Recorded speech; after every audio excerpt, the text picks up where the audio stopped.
హైదరాబాద్లో 3 రోజుల యొక్క సమావేశం నిర్వహించుకుంటూ ఈ చివరి రోజున అవార్డ్స్ ప్రధాన కార్యక్రమంలో నన్ను ఆహ్వానించినందుకు నేను ముందుగా ఈ ఫెడరేషన్ యొక్క ఉన్నటువంటి కార్యవర్గానికి నాయకులందరికీ హృదయపూర్వకమైనటువంటి ధన్యవాదాలు తెలియజేస్తున్నాను. అలానే చలనచిత్ర నిర్మాతల్లో సామాజికమైనటువంటి స్పృహ ఉండి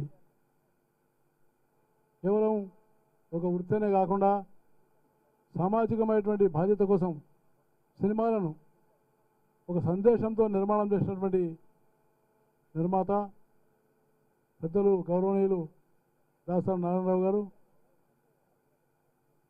అలాగే తెలంగాణ చలనచిత్ర పరిశ్రమ యొక్క మంత్రివర్యులు తలసాని శ్రీనివాస్ యాదవ్ గారు, అలానే మనందరికీ తెలుగు ప్రజలందరికీ కూడా ఎంతో గర్వంగా చెప్పుకునేటువంటి మెగాస్టార్ శ్రీ చిరంజీవి గారు. ఈ సందర్భంగా మనకు డాక్టర్ రాజేంద్ర ప్రసాద్ గారు చాలా ప్రముఖమైనటువంటి పాత్ర నిర్వహిస్తూ ఓ కొత్త పంథాలో ఈ సినీ కార్మికులకు సినీ రంగానికి ఒక మంచి మార్గదర్శనం చేస్తున్నటువంటి ఒక నాయకుడు శ్రీ డాక్టర్ రాజేంద్ర ప్రసాద్ గారు, నవకళ్యాణ్ గారు, మరియు శంకర్ గారు, శివాజీ రాజా గారు, సంపూర్ణేష్ బాబు గారు, మరియు రామకృష్ణ గౌడ్ గారు, చెన్నమ్మ శివ గారు, శ్రీ కృష్ణన్ గారు, మరియు అసోసియేషన్ ప్రెసిడెంట్ శ్రీ వెంకటేశం గారు, మరియు పిఎస్ఎస్ దొర గారు, మరియు కిరణ్ గారు, మిగతా అనేక మంది మిత్రులారా, చాలా సంతోషంగా ఉంది. ఎందుకంటే ఇంత పెద్ద ప్రముఖులు అంటే ఇద్దరు దిగ్గజాలు అంటే మేమంటే నేను కానీ శ్రీనివాస్ యాదవ్ కానీ మేము వస్తుంటాం పోతుంటాం, కానీ వాళ్ళు మీ వెంట శాశ్వతంగా ఉండేటువంటి వాళ్ళిద్దరు శ్రీ చిరంజీవి గారు మరియు దాసరి నారాయణరావు. అంటే మేము ఎప్పటికైనా ఒక మధ్యలో వచ్చిపోయేటమే మంత్రం, కానీ వాళ్ళు మాత్రం ఎప్పటికి కూడా మీ మధ్యలో ఉండి మీ శ్రేయస్సు కోసం కృషి చేస్తున్నందుకు నేను నా తరఫున కేంద్ర ప్రభుత్వం తరఫున వాళ్ళిద్దరిని హృదయపూర్వకంగా నేను అభినందిస్తూ ఉన్నాను. ఎందుకంటే వాళ్ళు బాగా నిర్మాణాత్మకమైనటువంటి పాత్ర నిర్వహించేవాళ్ళు. దాసరి నారాయణరావు గారు అయితే చాలా అకుంఠితమైనటువంటి దీక్ష, నిజంగా చాలా గొప్ప విషయం. వారు ఇక్కడ ఉన్నటువంటి సినీ కార్మికుల కోసం, దర్శకుల నుంచి కార్మికుల కోసం ఒక 40 కోట్ల రూపాయల ఒక రిజర్వ్ ఫండ్ ఏర్పాటు చేసినటువంటి ఏకైకమైనటువంటి ఒక నాయకుడు దాసరి నారాయణరావు గారు. కాబట్టి ఇవాళ చాలా సమస్యలు పరిష్కారం అవుతున్నాయి. ప్రభుత్వాల దగ్గరికి వెళ్లకుండా వారు పరిష్కరించేటువంటి సత్తా వారు చాటినందుకు నేను ప్రత్యేకంగా వారిని అభినందిస్తూ, మరి ముఖ్యంగా ఈ సినీ రంగం అనేది చాలా ప్రముఖమైన రంగం. ఈ సినీ రంగం మరి ఈరోజు అనేకమైనటువంటి ఎన్ని రకాలైనటువంటి ఇబ్బందులున్నా ప్రజల మనసుల్లో మాత్రం శాశ్వతంగా నిలబడేటువంటిది ఈ సినీ రంగం. ఒక సినీ నాయకుడు అంటే ఏ రకమైనటువంటి మార్పు అయినా తీసుకురాగలుగుతారు. అలాంటి ప్రజా జీవితాన్ని ప్రభావితం చేసేటువంటి ఈ సినీ పరిశ్రమ తప్పకుండా హైదరాబాద్ మేమందరం కూడా చాలా గర్విస్తాం. ఎందుకంటే ఈరోజు నిజంగా అందరం కూడా చాలా సంతోషించవలసిన రోజు. ఎన్టీ రామారావు గారి జన్మదినం. ఎన్టీ రామారావు గారి జన్మదిన సందర్భంగా ఈ అవార్డులు కూడా మనం వివరించుకోవడం అంటే కూడా ఇది నిజంగా చాలా గర్వకారణం కూడా నేను భావిస్తూ ఉన్నాను. ఎన్టీ రామారావు గారు కూడా అక్కినేని నాగేశ్వరరావు గారు, ఎన్టీ రామారావు గారు భారతదేశం యొక్క చలనచిత్ర పటంలో వాళ్ళ పేర్లు చాలా గొప్పగా నిలబడ్డాయి. అలాంటి మన తెలుగు గొప్ప సినీ నిర్మాత, సినీ యొక్క ఉన్నటువంటి ఒక చలనచిత్ర పరిశ్రమకు తోడ్పడేటువంటి వాళ్ళు. మరి నేను తప్పకుండా ఈ సందర్భంగా 2 విషయాలు నాకు మనవి చేసినారు. ఒకటి ఏమిటంటే మనకు కొత్తగా వచ్చేటువంటి ఏదైతే ఇంతకుముందు ఉన్నటువంటి MRTP యాక్ట్. అంటే MRTP యాక్ట్ ద్వారా ఈ సినీ రంగంలో ఉన్నటువంటి కార్మికులకు, మీ హక్కులకు ఏ రకంగా భంగం రాకుండా మిమ్మల్ని కాపాడడానికి ఈ యొక్క MRTP యాక్ట్ ఉండేది. కానీ కొత్తగా వచ్చేటువంటి యాక్ట్ ఏది ఉందో ఇది competition and commission act of 2002. ఇది రావడం వల్ల, ఈ చట్టం రావడం వల్ల ఈనాడు కార్మిక సంఘాలను ఈ యొక్క యాక్ట్ వచ్చి పూర్తిగా వాళ్ళను నిర్లక్ష్యం చేసి వాళ్ళకు ఉన్నటువంటి ఒక సంక్షేమానికి ఏమాత్రం తోడ్పడకుండా చేసేటువంటి ఈ చట్టం అనేది ఎంతవరకు చెప్పారంటే మీరు నాకు కార్మిక శాఖను కూడా ఇది లెక్క చేయట్లేదని చెప్పేసి మీరు చెప్పడం జరిగింది. నేను తప్పకుండా ఈ రోజునే ఒక ఆదేశాలు కూడా జారీ చేస్తున్నాను. మా చీఫ్ లేబర్ కమిషనర్, మా central labour commissioner and central labour adviser వాళ్ళిద్దరికి కూడా నేను ఇక్కడ మీ యొక్క ఈ పత్రం మీదనే నేను ఒక ఆదేశాలు జారీ చేసి దీని మీద పూర్వాపరాలను తెలుసుకొని తొందరలోనే నేను చర్చ జరుపుతా అని నేను మీకు సభాముఖంగా తప్పకుండా మనం చేస్తా ఉన్నాను. ఎందుకంటే కార్మిక శాఖ ఎక్కడైనా ట్రేడ్ యూనియన్ యొక్క ఉన్నటువంటి ఒక కార్మికుల యొక్క హక్కులకు భంగం కలిగితే నిలబడేటువంటిది కార్మిక శాఖ. కాబట్టి నేను తప్పకుండా ఓ కార్మిక శాఖ మంత్రిగా మీ యొక్క ఉన్నటువంటి హక్కులను ఎక్కడ కూడా భంగం కలగకుండా మిమ్మల్ని కాపాడడానికి కేంద్ర ప్రభుత్వం తరఫున ఎప్పటికి కూడా నేను మీ వెంట ఉంటానని హృదయపూర్వకంగానే మనం చేస్తూ ఉన్నాను. అలానే ముఖ్యమైనటువంటి విషయం దాసరి నారాయణరావు గారు చెప్పారు. ఈరోజు సినీ కార్మికులు దేశంలో సుమారుగా 5 లక్షల మంది ఉన్నారు. 5 లక్షల మంది కార్మికులు ఉన్నారు. మరి మీ తరఫున సెస్ కూడా కేంద్ర ప్రభుత్వానికి వస్తుంది. సెస్ అమౌంట్లో వస్తుంది, కానీ ఆ సెస్ అమౌంట్ లెక్కలు సక్రమంగా లేవు. మరి బహుశా మెంబర్లు, బోర్డులో ఉన్నటువంటి మెంబర్లు కూడా ఇక్కడి నుంచి ఉన్నారు.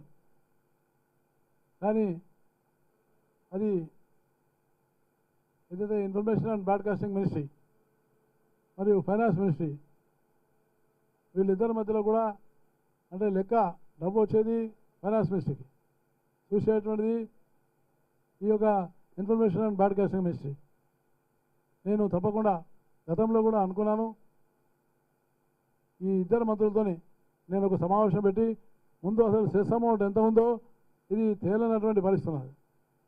ముందు ఆ సెస్ అమౌంట్ తేల్చుకొని అవసరమైతే ఇంకా సెస్ కూడా, ఎందుకంటే ఇప్పుడు దాసరి నారాయణరావు గారు చెప్పారు, బీడీ కార్మికులకు మేము మొన్ననే 5% సెస్ ఉంటే 8% సెస్ చేసి ఈ బీడీ కార్మికులందరినీ కూడా నేను ఈఎస్ఐసి సేవలు అందించడానికి నిర్ణయం తీసుకున్నాను మీకు మనం చేస్తా ఉన్నాను. అలానే సినీ కార్మికులు కూడా మా ESIC employees state insurance corporation మీ అందరూ కూడా ఒక గుర్తింపు కార్డు ఇచ్చి మేము సనత్నగర్లోనే చాలా పెద్ద ఒక 600 bed hospital, super speciality hospital కట్టబోతున్నాము.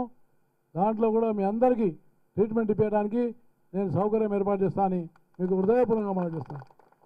అంటే మీకు ఏ రకమైన జబ్బు వచ్చినా, క్యాన్సర్ వచ్చినా, గుండె ఉన్నటువంటి ఒక కార్డియాక్ ఇది వచ్చినా, లేక కిడ్నీ డయాలసిస్ అవసరం ఉన్నా, ఇలాంటి వాటన్నింటినీ కూడా మీకు ఆ కార్డు ద్వారా ఆ వైద్య సౌకర్యాలు అందించే విధంగా నేను తప్పకుండా ఈ యొక్క చట్ట పరిధిలోకి మిమ్మల్ని కూడా తీసుకొస్తానని నేను హృదయపూర్వకంగానే మనం చేస్తాను. అలానే ఇళ్ల నిర్మాణ కార్యక్రమంలో కూడా కేంద్ర ప్రభుత్వం మీకు తోడ్పడుతుంది.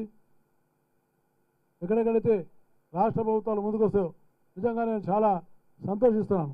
ఎందుకంటే నేను మంత్రి లేకముందు నేను 2002లో మన యొక్క ఉన్నటువంటి చిత్రపురికి వచ్చి చిత్రపురిలో చూశాను. చాలా మంచి ఇళ్ళు. నిజంగా మీరు ఓ సమాఖ్యగా ఏర్పడి ఎన్నో ఇబ్బందులు వచ్చినా, ఎన్ని రకాలైనటువంటి ఇబ్బందులు ఉన్నా వాటిని తట్టుకొని మీరు ఆ కాలనీ నిర్మాణం చేసినందుకు ఈ సమాఖ్య సోదరులని నేను హృదయపూర్వకంగా నేను అభినందిస్తూ ఉన్నాను. ఎందుకంటే ఆ భూమిని కాపాడడం చాలా కష్టమైంది. ఆ భూమి మీకు ఇచ్చిన భూమిని మళ్ళా కాపాడుకోవడం కూడా మీకు కష్టమైంది. నేను 2002 నుంచి నేను చూస్తూ ఉన్నాను. 2002 నుంచి అనేకమైన ఇబ్బందులు పడి మళ్ళీ ఆ భూమి మళ్ళీ తీసుకోవాలనే ఉద్దేశంతో ఒక ప్రయత్నం కూడా జరిగింది. కానీ మీ యొక్క పోరాటం వల్ల, మీ యొక్క ఐక్యత వల్ల ఆ భూమి మీకే ఉండడం, మీరు ఆ కాలనీ నిర్మాణం చేసుకోవడం నేను చాలా హృదయపూర్వకంగా అభినందిస్తా ఉన్నాను. అలానే దాసరి నారాయణరావు గారు చెప్పినట్టుగా చెన్నైలో కూడా నేను మొన్న వెళ్ళాను. చెన్నైలో కూడా వాళ్ళకు మంచి దేశంలోనే బహుశా అనుకుంటాను ఈ చిత్తపూర్ కాలనీ ఇది model colony in the country, model colony in the country. అలానే బీడీ కార్మికుల యొక్క మోడల్ కాలనీ నేను చూసింది సోలాపూర్లో 5,000 మంది కార్మికులకు మేము ఇల్లు కట్టేయబోతున్నాం. 5,000 వర్కర్స్ ఎట్ వన్ ప్లేస్. అంటే ఆ విధంగా తప్పకుండా మీకు కూడా చెన్నై కానీ లేక వెస్ట్ బెంగాల్ కలకత్తా కానీ తర్వాత కొచ్చి త్రివేంద్రంలో కానీ మన యొక్క ఇంకా అనేకమైనటువంటి ఒక ప్రదేశాల్లో కూడా అన్ని ప్రదేశాల్లో కూడా మేము సినీ కార్మికులకు అన్ని విధాలుగా తోడ్పడతాము. కానీ బేసిక్ విషయం ఏంటంటే సినీ పరిశ్రమ బాగుంటే కార్మికులు కూడా బాగుంటారు. సినీ పరిశ్రమ చాలా ఉజ్వలమైనటువంటి ఒక దీనిలో ఉండాలి. అందుకని మేమందరం కూడా అంటే ఇవాళ నరేంద్ర మోడీ ప్రభుత్వం కూడా మా ఉద్దేశం కూడా ఏంటంటే మేము ఒక సత్సంబంధాలు ఉండాలి. అంటే ఒక conducive atmosphere should be created for the industry. For any industry, a conducive atmosphere should be created. Incentives should be provided by the government, state and central government. State and central government. రెండు కూడా మేము ఆ పనిలో ఉన్నాము. కాబట్టి నేను తప్పకుండా సినీ కార్మికులు కూడా ఒక గుర్తింపు కాడిచ్చి మిమ్మల్ని తప్పకుండా ఈఎస్ఐసిలో తీసుకోవడానికి నేను తప్పకుండా కృషి చేస్తానని, అలానే ఈ ఈ హైదరాబాద్లో ఉన్నటువంటి సినీ నిర్మాతలు, సినీ నటులు వాళ్ళు చేసినటువంటి కృషి వల్లనే ఇవాళ హైదరాబాదు ఇంత గుర్తింపుకు వచ్చిందని నేను మీకు హృదయపూర్వకంగానే మనవి చేస్తా ఉన్నా.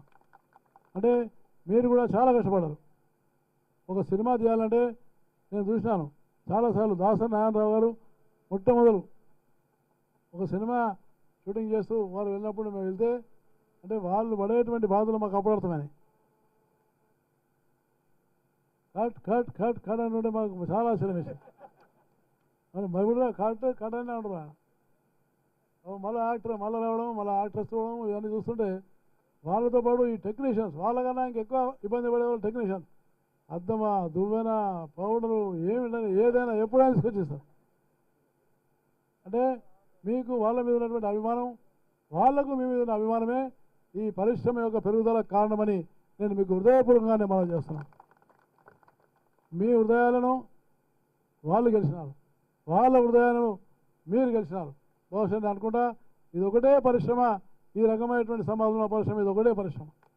మిగతా నేను చూస్తాను చాలా అనేకమైనటువంటి అంటే యజమాన్యానికి కార్మికుల మధ్య చాలా ఇబ్బందులు ఉంటాయి. కానీ ఒకరినొకరు అర్థం చేసుకున్నారు కాబట్టి నిజంగా చాలా సంతోషమైనది.